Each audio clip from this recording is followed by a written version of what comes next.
clear in my inaugural address a few minutes ago that we were not going to take things slowly and that we'd be getting to work right away. And with that, we're going to sign 7 executive orders today. The first one that we are going to sign is the one that I mentioned in my speech. And I think it's really important that we start limiting the expansion of government, something I talked about extensively over the last 2 years on the campaign, and I intend to uphold that promise. So today we are going to sign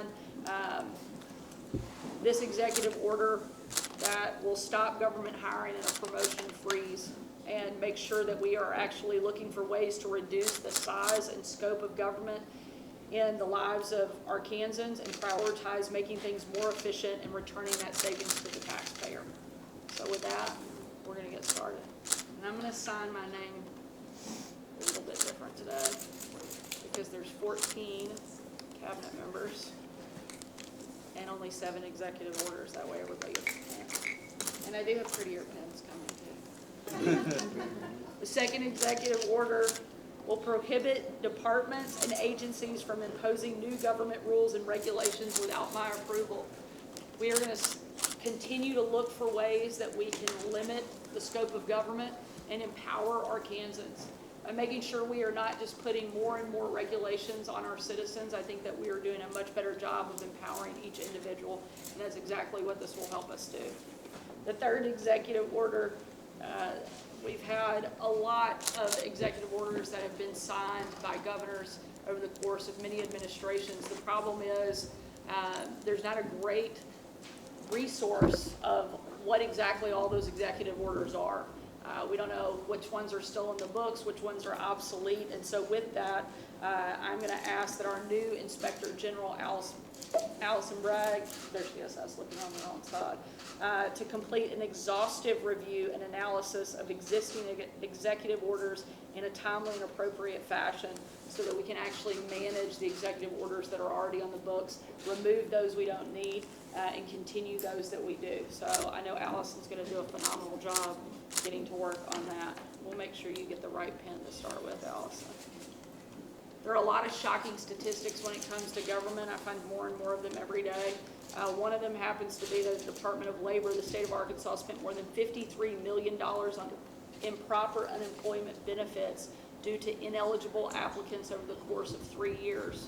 We're going to make sure that doesn't continue to happen because Arkansans deserve honesty, transparency, and accountability when it comes to state government spending. So I'm signing this executive order to direct our incoming Secretary of Commerce to implement strong measures to enhance the integrity of workforce services unemployment and reduce the rate of inappropriate payments to ineligible applicants and reduce fraud. One of the things that I've talked about pretty consistently and something that I think we have seen a tremendous amount of public support for is making sure that our schools and our education system are actually focusing on teaching our kids versus indoctrinating them. So this is an executive order that will make sure we are rooting out and things like critical race theory, discrimination, and indoctrination have no place in our classrooms. We're going to root that out and make sure it never sees the light of day here in the state of Arkansas. As you know, there are a lot of problems when it comes to dealing and engaging with communist China. We know that their predatory behaviors are a particular challenge, especially when it comes to communications and technology. We're going to make sure we're protecting our assets, protecting our employees, protecting sensitive information as much as possible, and that's why we are making sure that we are banning TikTok from all government devices.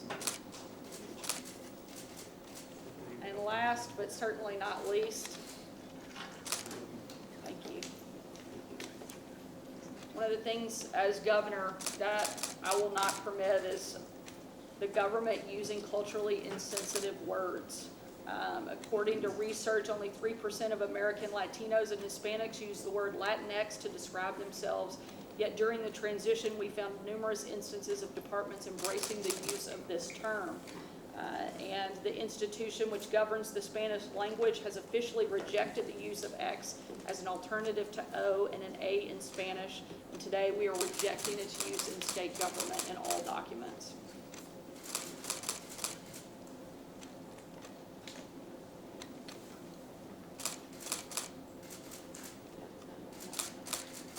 Thank you all so much. It's already been a pretty productive day. I've made very clear that we're going to hit the ground running. I can't tell you how excited I am about the team that's around me and what I know that we can do working together.